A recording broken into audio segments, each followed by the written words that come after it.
Some people don't quit the rat race. They don't post about it. They don't announce it. They just disappear.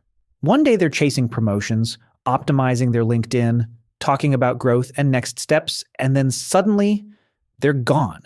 They take a lower paying job, move to a smaller place, work fewer hours, and the weirdest part is they don't seem stressed about it. While everyone else is grinding harder and climbing faster, there's this quiet group of people who just step off the ladder. Not down, not up, just off. And what's crazy is this isn't random. There's actual psychology behind it. Because if you look closely, the people who stay in the race and the people who leave it aren't just making different choices, their brains are playing completely different games. Now, here's the part that includes you. Whether you like it or not, your brain was built for the race. There's a system inside your brain called the reward pathway, and every time you achieve something, a promotion, a higher salary, recognition, it lights up. Dopamine. And not just a little, a lot. Your brain treats success like survival because for most of human history, it actually was. Higher status meant more resources, more protection, more opportunities. So your brain learned something simple: climb or fall behind. And modern life, it's built perfectly around that system. Bonuses, promotions, performance reviews, metrics, deadlines, everything is designed to keep you moving. You achieve something, you feel good, and then your brain resets and wants more. Psychologists call this the hedonic treadmill. No matter how far you go, it never feels like enough for long. That's why people don't stop. Not because they're weak, but because their brain won't let them. But then something strange happens. Some people break out of it, not dramatically, not all at once, just slowly, quietly. They reach a point, and the things that used to motivate them stop working. The promotion doesn't excite them, the money doesn't hit the same, the validation feels empty. And that's when they step off. So what changed? This is where it gets interesting.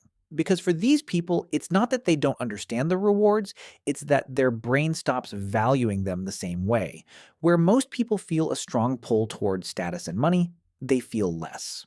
Not zero, just muted, like someone turned the volume down. And that shift usually comes from a moment. Sometimes it's burnout, years of pressure, constant performance, always being on, and your brain starts treating your work like a threat instead of progress. You're not chasing anymore, you're surviving. Sometimes it's health, a warning, a diagnosis, a moment where your body forces you to realize this pace isn't sustainable. And sometimes it's something quieter, sitting in a hospital room, watching someone you love regret how they spent their life, and something clicks. Not loudly, but permanently. And here's the part most people don't understand. The people who step off the race aren't less ambitious. They just changed what ambition means because most people are chasing what feels good now: money, status, recognition. But some people develop the ability to feel something else: their future. Most brains heavily discount the future. A reward today feels more real than a reward 10 years from now. That's why people overwork, overcommit, overchase. But some people can actually feel their future life clearly. They can imagine being older, tired, still chasing something that never ends, and that feeling becomes strong enough to compete with today's dopamine. That's not weakness, that's awareness. But stepping off the race isn't freedom, at least not immediately, because you don't just lose the pressure, you lose the structure. Your job used to tell you who you were. It gave you identity, direction, proof that you were doing well. And now that's gone. So you're left with a question most people avoid their entire life. What actually matters to me? And that question is uncomfortable. There's also social pressure. When you step off the ladder, people notice. They ask questions, not because they want to judge you, but because your decision makes them question themselves. You're breaking the script, and that makes people uncomfortable. And then there's fear. Real fear. Less money, less security, no clear path. What if you're wrong? What if you regret it? That fear doesn't disappear, even for people who made the right choice.